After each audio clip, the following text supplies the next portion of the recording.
Welcome again to the Critics Corner. I'm Andrew Branca with the Waxahachie Sun. I'm here with my colleague and movie lover, Mr. David Dunn with Southlake Style Magazine. How's it going, man? I'm feeling the need, Andy. The need for speed. And I'm so upset I don't have a set of sunglasses next to me for this review because it'd be the perfect time to do it. But what really? do you do? I think I'm entering into a zone of danger. Yeah. It's a danger-filled zone there. The danger zone. Yeah. If you can't get what we're alluding to, we're talking about Tom Cruise's latest dive into naval aviation. Top Gun Maverick, the long-awaited sequel that has been talked about for years and put off for like 3 years due to the COVID-19 pandemic. So before we dive into this review here, we're going to show you a trailer, which you've probably already seen, of Top Gun Maverick. So enjoy.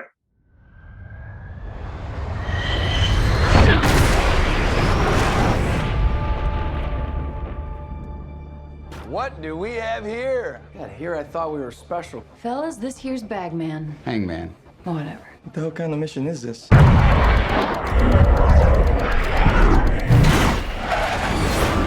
Everyone here is the best there is. Who the hell are they gonna get to teach us?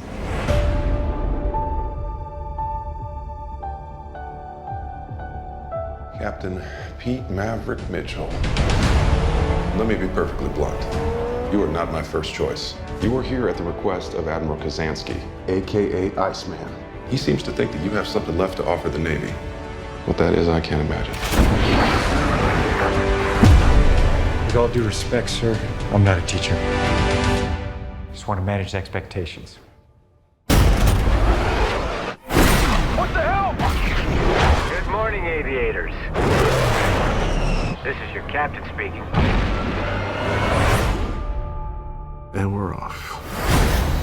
Here we go. In 3, 2, 1.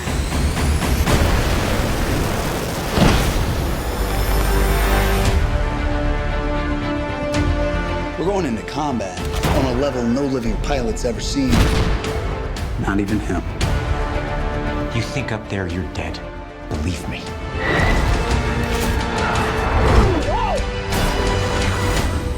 My dad believed in you. I'm not gonna make the same mistake.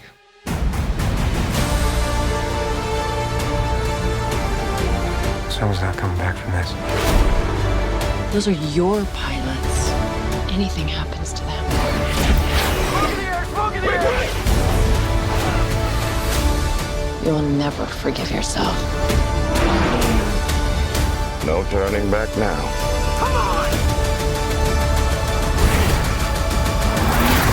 Jeez! Having any fun yet?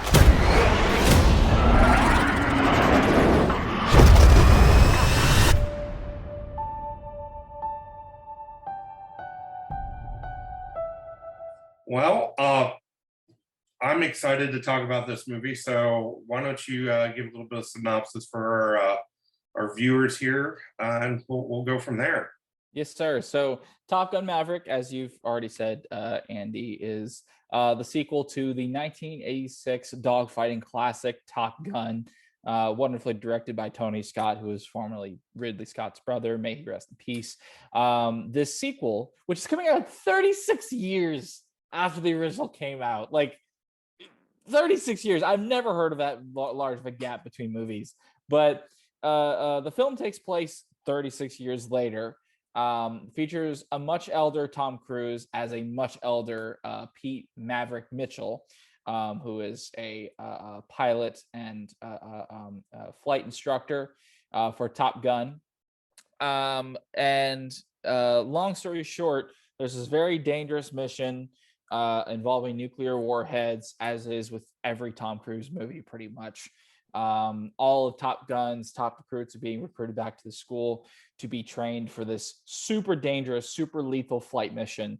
And that's our movie. Instead of Maverick being the student, he's now the teacher, and he's trying to teach this whole crew of Top Gun graduates how to fly this super dangerous mission and come back home safely.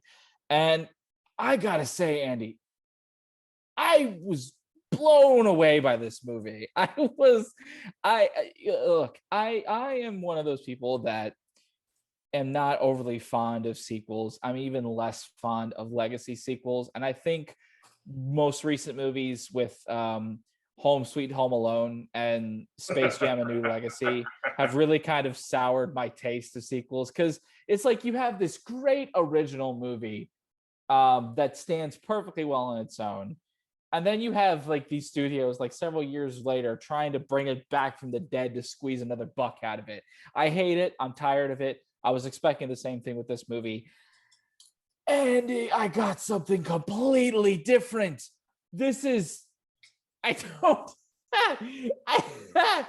I've seen the movie this past weekend. I still don't have the words to describe it. It's mind-blowing. It's explosive. It's exciting. It's enthralling. My heart was racing through the whole thing. The whole experience, the best way I can describe it is, you know the scene in Jackass 3 where Ryan Dunn is sitting behind a jet engine and the jet engine is blaring right in his face, blowing him backwards? That's this movie. You're sitting in the back of a jet engine as it's blasting you in the face, and it's so visceral. I was amazed at the level of immersion in this movie. It's pretty much unmatched in terms of its level of action and execution and immersion. Like even now I struggle to find the words to describing this movie. I thought it was great. I mean, so good. Like you, I'm not a fan of these money grab sequels that I like to put at. You know, they're playing on the audience's nostalgia for something they fell in love with either as a kid or older as an adult. But you know, this one really bucks the curve. It's a great movie, and I could see why Tom Cruise was really adamant. No, this is not going to go on the streaming platform. You have to see this in theaters. This is a destination movie, and you know, I think the audiences have responded. It's broken box office records for Memorial Day when it came It's like out. 250 million the opening weekend. Incredible. Yeah. I mean, it's unreal. I thought it was spot on. It had a lot of nods to the original movie. I mean, Goose's Ghost, don't leave, things like don't leave your wingman, Maverick's, disregard of the hard deck when he's flying his Kawasaki motorcycle. Yeah. I believe the house that was originally used in the original film in Oceanside, where he had his love encounter, is actually in that movie as well. Oh yeah. So there's just a lot of nods to nostalgia, but it's a separate, well-developed story, and I think it's great. To speak on the Easter eggs for a second, that they're not subliminal. They're not something that are kind of sprinkled into the movie, although they definitely accent the movie throughout. You're literally hit with a nod to the original before the camera even rolls. Literally, the first movie opened up with this text screen describing what Top Gun is. This movie does the same thing. You open up on this really elaborate scene where these planes are taking off, and these Navy officers are waving planes by, and you look at all this, and it's the same thing here. You would be forgiven for thinking that this scene and mistaking it for the original movie for sure.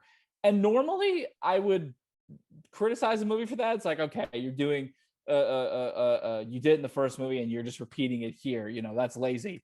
But it doesn't feel lazy here. It feels intentional in how it's like, hey, we're respecting and paying homage to the original work we're based on, but then we're going to literally take off in a completely direction here.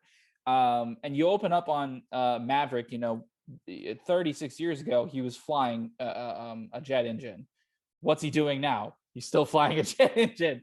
And the consequences of the first movie, everything that happened in the first movie, carry over wonderfully into this movie. I don't want to give away too many spoilers, but Maverick has a great arc in this movie, on guilt, grief, and moving on.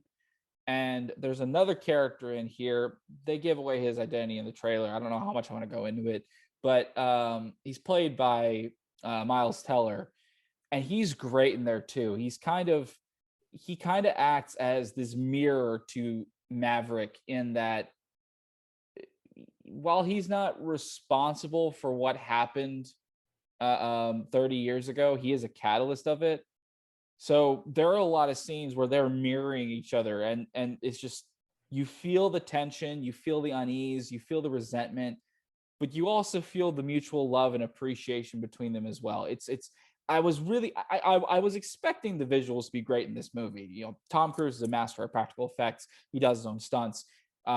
He carries over that from the Mission Impossible movies into this movie, but I was really amazed at how great of a character drama it was on top of all that. It's a really, really heartfelt story about loss and growth and moving on and becoming better and bigger people through it all. I totally agree with you on that. I mean, like, movies from like Tony Scott when he was still alive, his brother Michael Bay, they're good at losing that type of character development. It's more about big explosions, car chases, gunfights, and just anything that will just they're all about the icing on the cake rather than what the cake is made out of.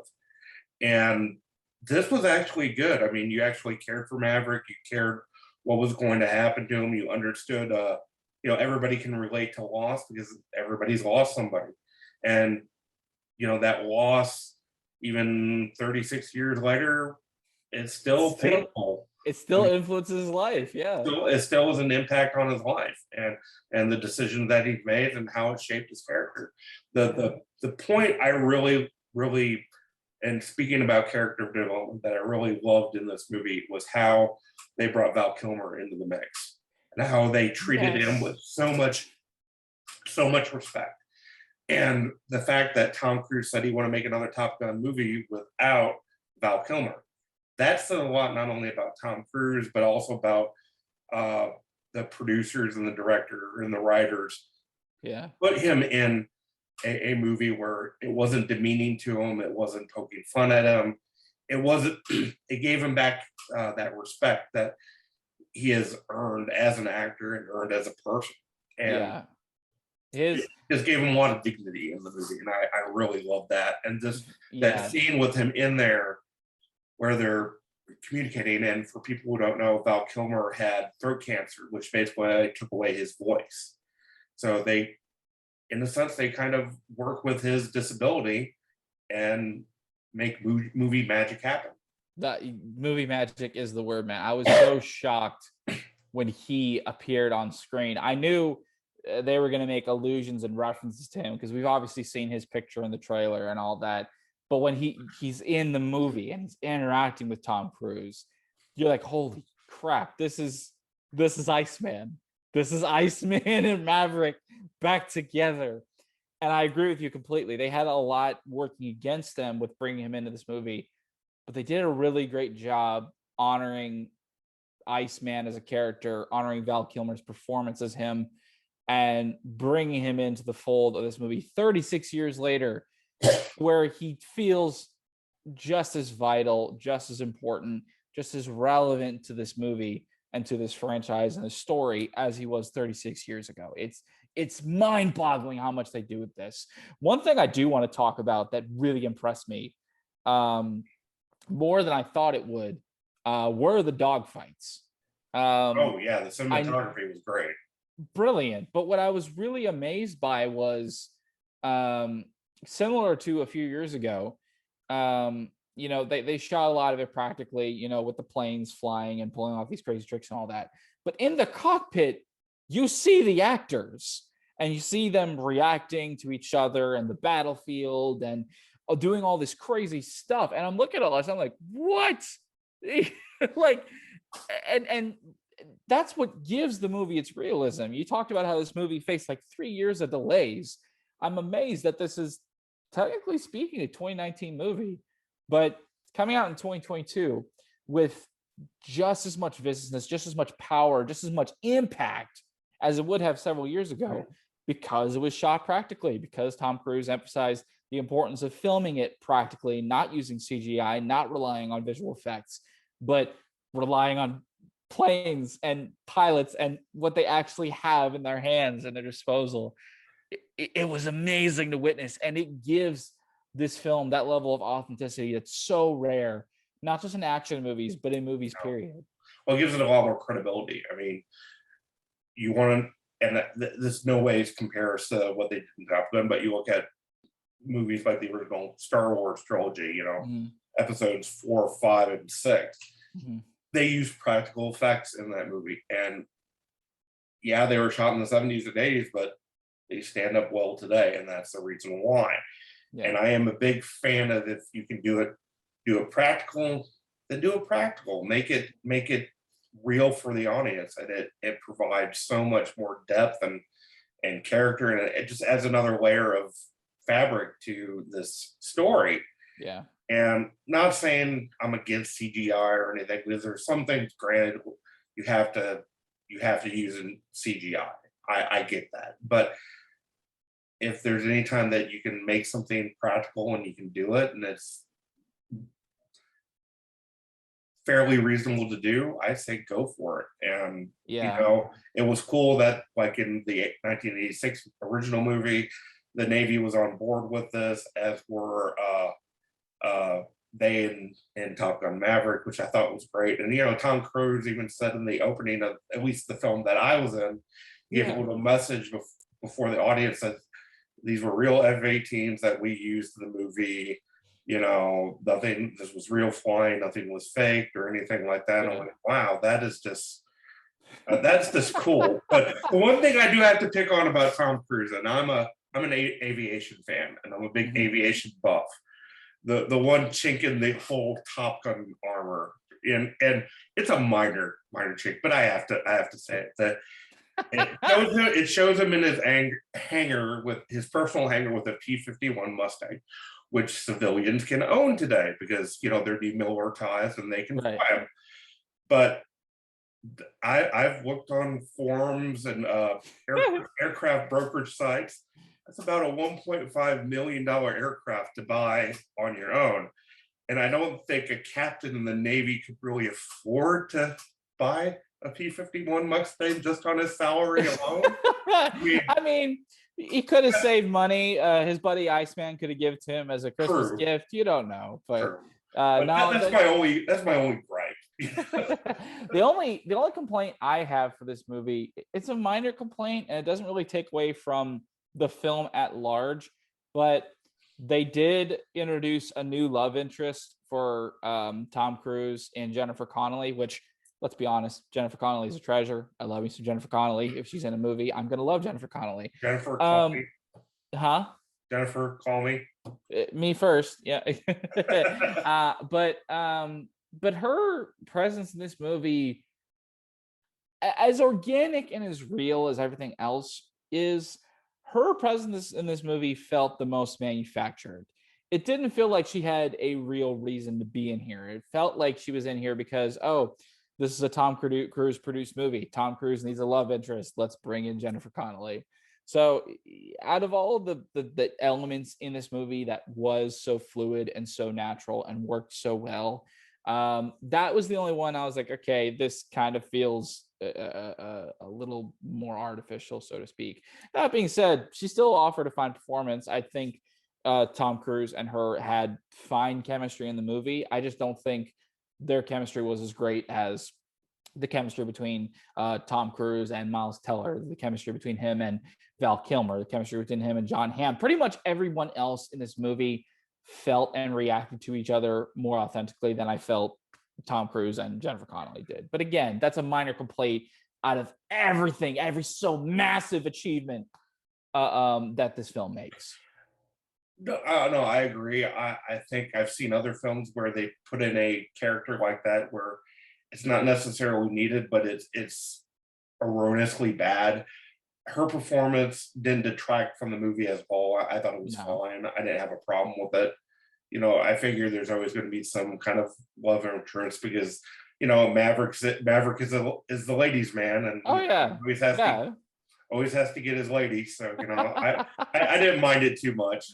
Yeah, it wasn't that bad, but it was something I noticed. It's like, okay, out of all the other outstanding elements in this movie, this is the one that's fine. But hey, there are some movies that can't even do that right, so I'm not complaining that much. Well, and as a fan of aviation, the other thing I liked, and I know a lot of it was CGI, but they did use a real F-14 for some of the scenes, even though it wasn't flyable.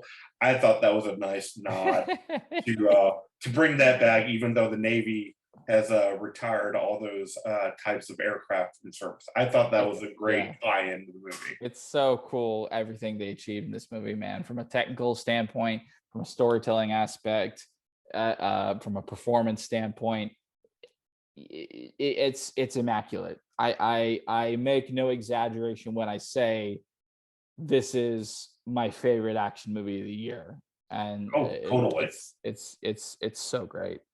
I didn't want to eject out of this showing of this movie at all. I mean, it was great. Good action, good story. I mean, there were some parts of it where it's definitely pandering a little bit, but come on. You're gonna get that in Hollywood movies. Yeah, you're gonna get that in Hollywood movies. Yeah. It's Top Gun. You kind of expect that going in, and I'm sorry for a person thinking that judging this as an Academy Award potential, it's not. It's far from that.